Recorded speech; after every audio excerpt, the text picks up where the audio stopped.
మన ప్రభు అయిన యేసయ్య దివ్యనామములో మీ అందరికీ శుభములు కలుగును గాక. ప్రియ దేవుని బిడ్డలారా, పరిశుద్ధ గ్రంథం నుండి ద్వితీయోపదేశకాండం 8వ అధ్యాయము 2వ వచనాన్ని చదువుకుందాం. నీవు ఆయన ఆజ్ఞలు గైకొందువో లేదో నిన్ను శోధించి నీ హృదయములో నున్నది తెలుసుకొనుటకు అని మోసే ఇశ్రాయేల్ ప్రజలతో చెప్తున్న మాట. పరీక్షలు అనగానే మనకి స్కూలు లేదా కాలేజీలు గుర్తుకొస్తాయి. స్కూలు కాలేజీల్లో చదువుతున్న వారికి పరీక్షలు వస్తున్నాయంటే భయం మొదలవుతుంది. ఇష్టమున్నా లేకున్నా తప్పనిసరిగా పరీక్షలు రాయాల్సిందే, లేదంటే పై తరగతికి వెళ్ళడానికి ఉండదు. పరీక్షలు రాసిన తరువాత చాలా ఉపశమనం కలుగుతుంది. మంచి మార్కులతో పాస్ అయితే ఆనందానికి హద్దే ఉండదు. ఇదంతా చదువుకు సంబంధించిన విద్యార్థులకు అర్థమవుతుంది.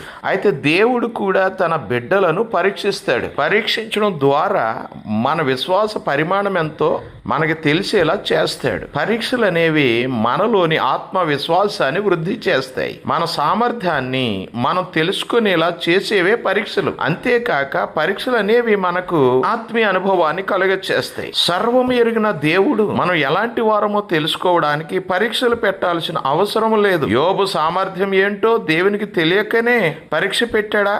కాదే. పరీక్ష పెట్టడం ద్వారా యోబు గొప్పతనం ఏంటో మనుషులందరూ గుర్తించేలా చేశాడు దేవుడు. అంతేకాక యోబు విశ్వాసం రెట్టింపయింది. తనకు ఒక్కడే ఉన్న తన కుమారుడైన ఇస్సాకుని బలిగా అర్పించమని అడగటం ద్వారా దేవుడు అబ్రాహామును పరీక్షించాడు. పరీక్షించడం ద్వారానే అబ్రహాము విశ్వాసులకు తండ్రి కాగలిగాడు. హల్లెలూయా. ప్రియ సహోదర సహోదరి, ఒకవేళ మనం గొప్ప విశ్వాసులం, భక్తిపరులం, దేవుని విపరీతంగా ప్రేమిస్తున్నామని మనకెంతో గొప్ప నమ్మకం ఉండవచ్చు. అయితే మనం పరీక్షించబడే వరకు మన నమ్మకాన్ని, విశ్వాసానికి విలువ లేదు. పరీక్షించబడటం ద్వారానే మనం దేవుణ్ణి ప్రేమిస్తున్నామో లేదో తెలుస్తుంది. నిర్గమాకాండం 15వ అధ్యాయము 25వ వచనము, 16వ అధ్యాయము 4వ వచనము, 20వ అధ్యాయము 20వ వచనంలో చూసినట్లయితే అరణ్య ప్రయాణంలో ఇశ్రాయేలీయులను దేవుడు ఎన్నోసార్లు పరీక్షించినట్లు చూడగలం. దేవుడు ప్రతి ఒక్కరిని పరీక్షిస్తాడు. దేవుణ్ణి ప్రేమించే వారికి వచ్చే కష్టాలు, బాధలు, ఉపద్రవాలు ఏమైనా సరే అవి వారికి పరీక్షలుగానే భావించాలి. వారు బహుశ్రమ వలన పరీక్షింపబడగా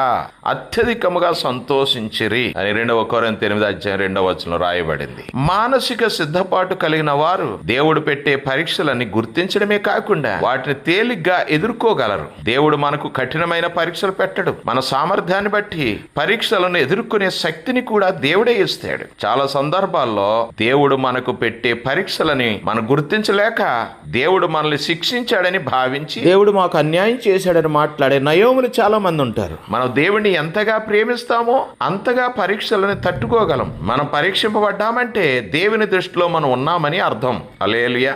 దేవా, నన్ను పరిశోధించి నా హృదయమును తెలుసుకొనుము, నన్ను పరీక్షించి నా ఆలోచన తెలుసుకొనుము అని కీర్తనాకారుడు 139వ కీర్తన 23వ వచనంలో పరీక్షింపబడటానికి దావీదు తనను తాను సిద్ధపరచుకున్నాడు. మనం పరీక్షింపబడి అందులో గెలవగలిగితే మనకి పరలోక రాజ్యంలో చోటు ఉంటుంది. అందుకే మనం పరీక్షింపబడాలని కోరుకోవాలి. నీవు దేవుడిని ప్రేమిస్తున్నట్లయితే సహోదర సహోదరి, దేవుడు నీకు పెట్టబోయే పరీక్షలను ఎదుర్కోవడానికి నీవు సిద్ధంగా ఉండు.